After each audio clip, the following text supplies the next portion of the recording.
Hola a todos, bienvenidos a un nuevo capítulo de Hoja en Blanco, el podcast constitucional de Idea País. Soy Jorge Hagedorn, director del área constitucional de Idea País.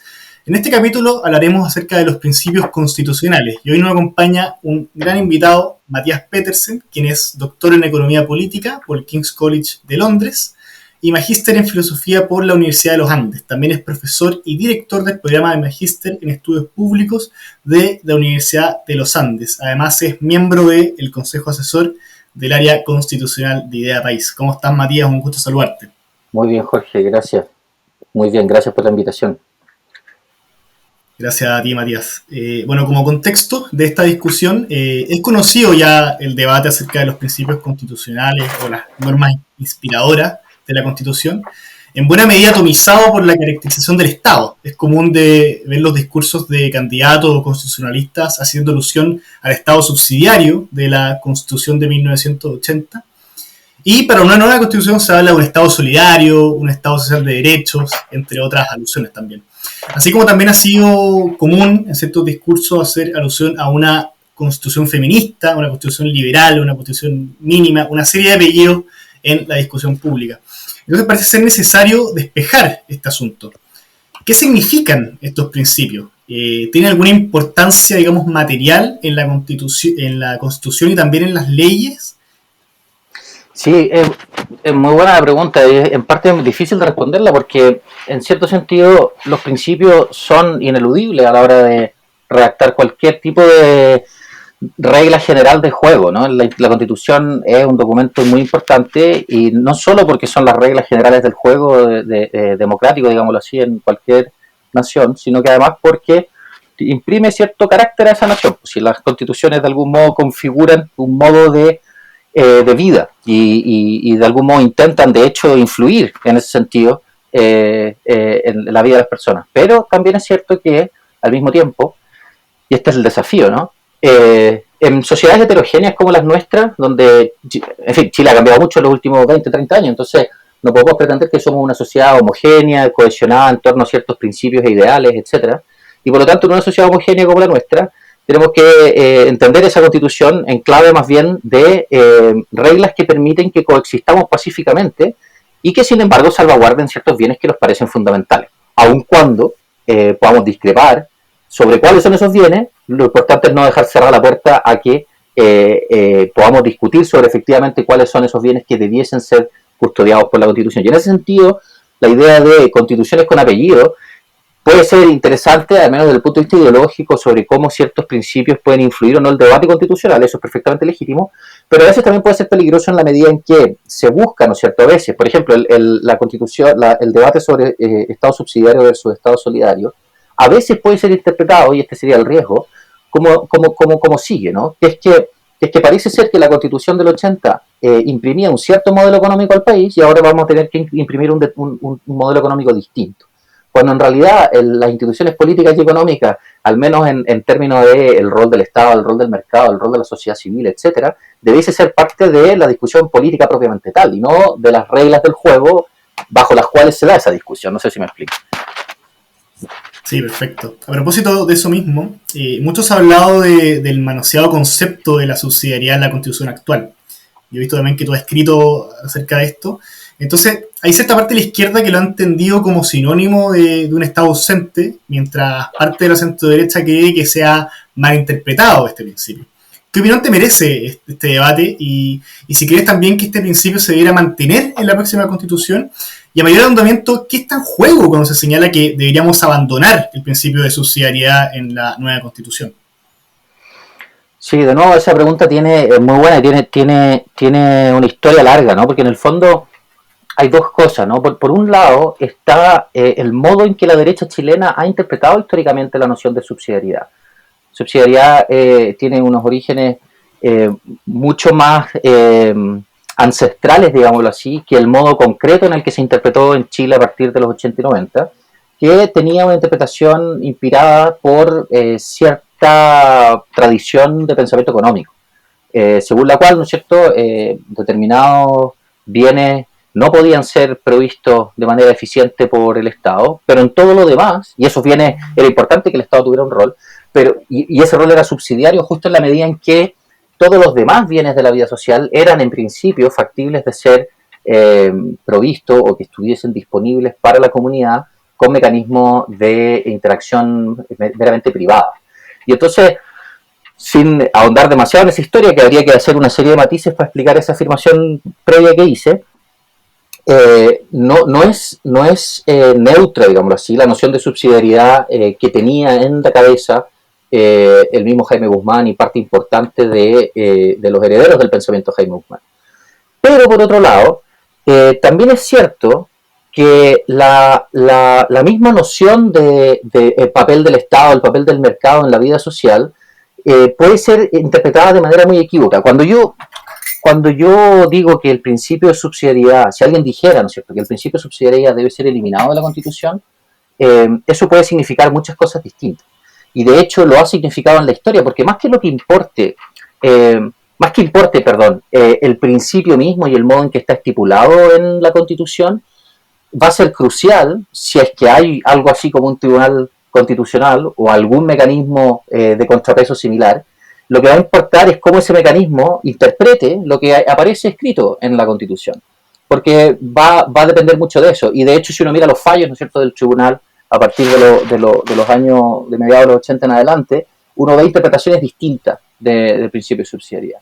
No recuerdo bien dónde, pero yo sé que José Francisco García publicó un artículo interesante al respecto, analizando los fallos del mismo tribunal y el modo en que esos fallos obedecían a distintas interpretaciones del principio en cuanto tal. Entonces, si hay que eliminarlo o no hay que eliminarlo, podemos discutirlo. El problema es que no podemos quedarnos con una idea un poco como ingenieril de la Constitución, como que lo que quede allí grabado va a quedar grabado a fuego y no va a estar sujeto a deliberación política en sede ya sea jurídica o parlamentaria. Y ese es ¿cómo se llama? Lo delicado del asunto, que es que no lo zanjamos simplemente por estipular el principio de una manera hiperclara, ¿no es cierto?, en la Constitución. Claro, o sea, vendría siendo la diferencia entre un principio y una norma en la Constitución, y siempre está sujeta a ciertas interpretaciones. Pero bueno, para pasar a otro tema, hay que llenar de contenido esta famosa hoja en blanco que hay en la nueva Constitución. Entonces, cuando se piensa en este diseño dogmático, por decirlo así, de una carta fundamental, pensando, por ejemplo, que en el proyecto de nueva Constitución de Michelle Bachelet mantenía el ADN de esta Constitución actual, incluyendo gran parte del artículo primero, que es muy importante para definir estos principios generales en la Constitución. Sobre todo respecto al cuidado y protección de los grupos intermedios, que me parece importante acá conversarlo contigo, lo que fue catalogado en su minuto por Fernando Atria como una cercanía cuestionable al neoliberalismo de la Constitución vigente. Entonces, a tu juicio, ¿qué elementos son relevantes o indispensables a considerar en este sentido, pensando en el articulado primero de la Constitución? Sí, yo pienso que, de nuevo, ahí lo que uno infiera, ¿no es cierto?, de ese articulado, va a depender de lo que uno entienda, como en el caso de Fernando Atria, de lo que uno entienda por cuerpo intermedio, por un lado, y por otro lado, de lo que uno entienda por orden neoliberal.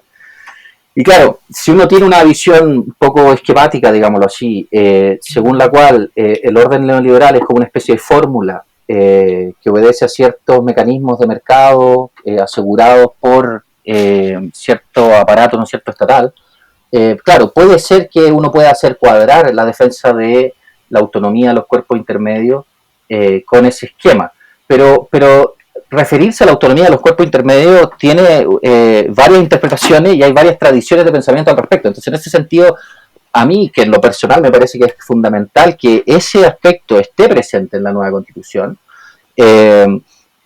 Yo creo que justamente quienes pensamos que es importante que esté, que podamos dar razones de por qué eso no es necesariamente neoliberal. Puede que haya gente que además piense que el orden neoliberal es lo que hay que defender, no es mi caso, ¿no? Pero en el caso de que alguien piense que la autonomía de los cuerpos intermedios es fundamental, habría que preguntarse por cuáles son las razones de ello.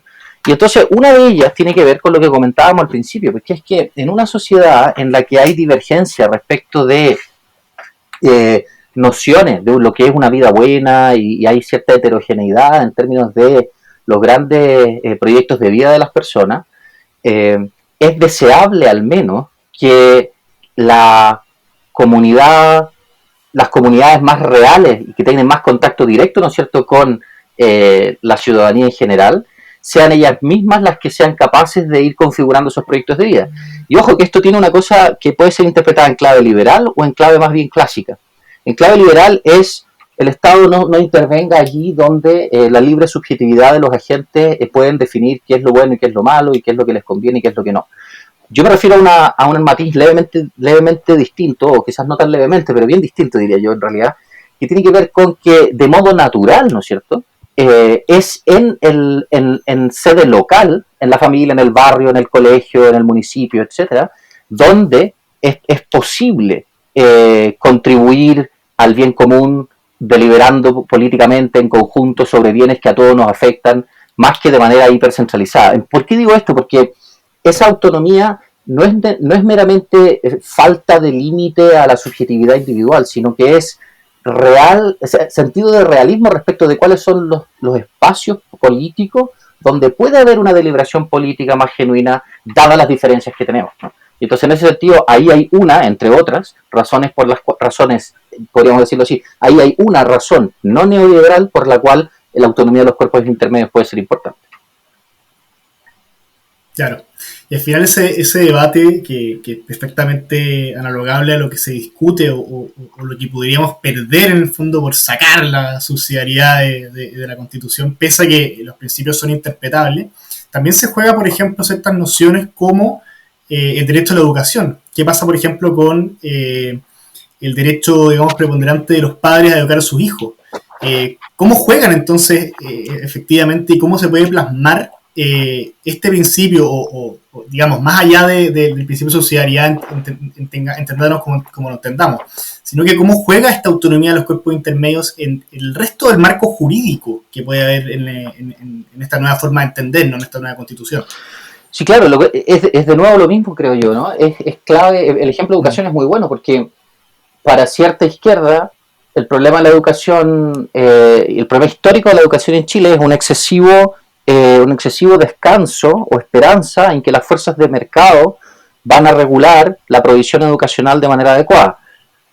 Pero eso de nuevo es un modo de entender qué significa autonomía de los cuerpos intermedios, cuando al menos yo pienso en el problema de la libertad de educación y el derecho primordial, ¿no es cierto?, o preferente de los padres a educar a sus hijos, yo pienso en las divergencias que tenemos respecto de proyectos educacionales concretos.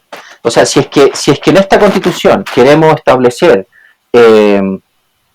mecanismos o normas que hagan aún más fuerte, por ejemplo, la centralización de los currículum de los distintos años de escolares, queremos que haga más fuerte la fiscalización respecto de distintas orientaciones sobre la educación de la propia sexualidad, etcétera, etcétera. Entonces, de nuevo, estamos remando contra la diversidad que de facto existe en Chile respecto de estas cuestiones. Es decir, dicho de otra manera, la libertad de los padres de educar a sus hijos está íntimamente ligada a la libertad de los proyectos educativos que los padres y las comunidades escolares quieren para sus hijos. Y de hecho, mi impresión es que en este tema en concreto, la pandemia que estamos viviendo puede ayudar como un posible efecto positivo de todo lo que de todo lo mal que lo hemos pasado y sobre todo las personas más vulnerables. Un efecto positivo de eso, digo, podría ser que quede un poco más patente, ¿no es cierto?, la cantidad de cambios en materia de estructura curricular que se han podido hacer producto de la pandemia, pero por otro lado, cómo eso ha evidenciado las divergencias que existen a nivel de la sociedad chilena respecto de qué debiese ser un currículum estándar para un niño o niña chileno. Y en ese sentido, de nuevo, más que mirarlo desde el punto de vista que parece que hay gente que tiene como la obsesión de mirar esto, bueno, entonces esto significa que si aceptamos la autonomía de los cuerpos intermedios y el rol preferente de los padres en la educación de sus hijos, estamos aceptando mecanismos de mercado. Cuando ese salto es muy grande, lo que estamos tratando de defender, al menos los que pensamos que esos principios son importantes, es defender las legítimas diferencias que tenemos respecto de que es una educación que potencie, ¿no es cierto?, las capacidades humanas de nuestros niños. Eso. Sí, efectivamente. Otra preocupación latente que hemos observado a través de los debates acerca de los principios constitucionales es también llenar esta constitución de principios y normas, para que sean verdaderamente, como dice el profesor Zapata, la casa de todos.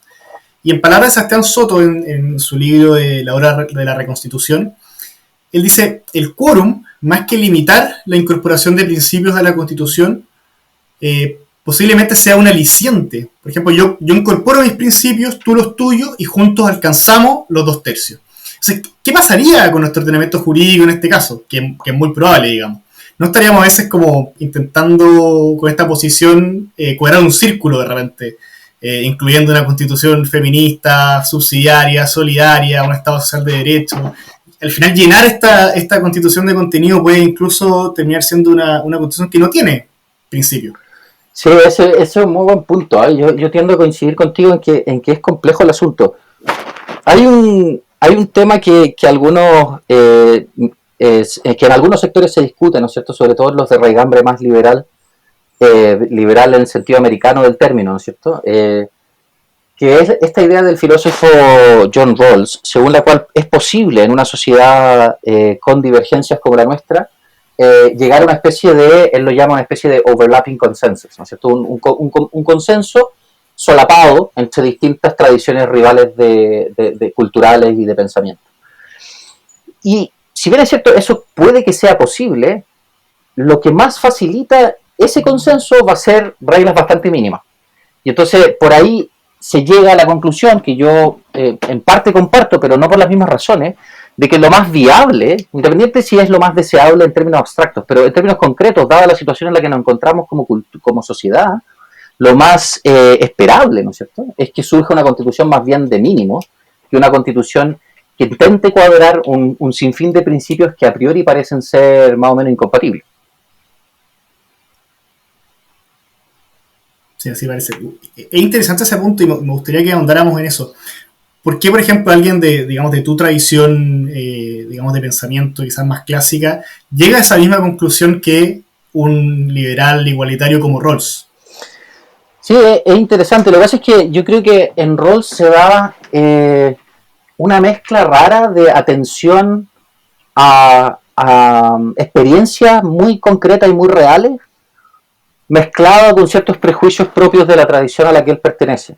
Y entonces en ese sentido, a mí en particular no me sorprende que haya cierta coincidencia, al menos material, ¿no es cierto?, respecto de la posibilidad de un consenso solapado. Un ejemplo distinto, ocupando al mismo Rawls como ejemplo, de hecho, puede ser el... Ay, sí, parece que se nos cayó la... ¿Grabar ahora o...? Ahí está, ya, genial. Sí, ahí estamos grabando.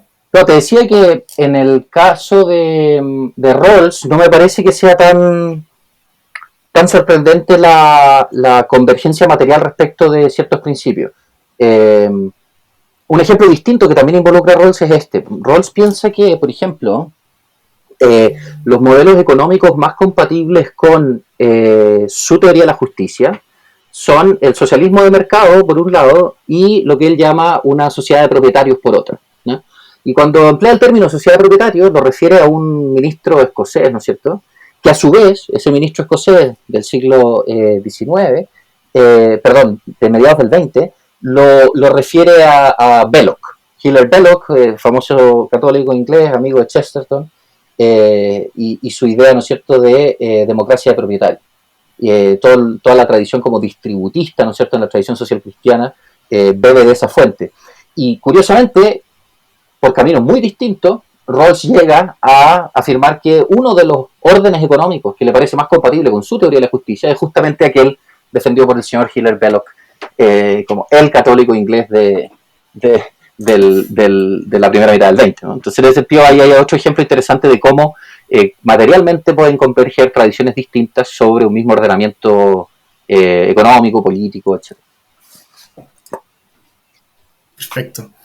Bueno, Matías, ha estado muy interesante la conversación. Por último, como una pregunta final de este podcast, más bien insigne, que se le hemos preguntado a todos los invitados. En pocas palabras, ¿qué le diría Matías Petersen a los futuros convencionales constituyentes?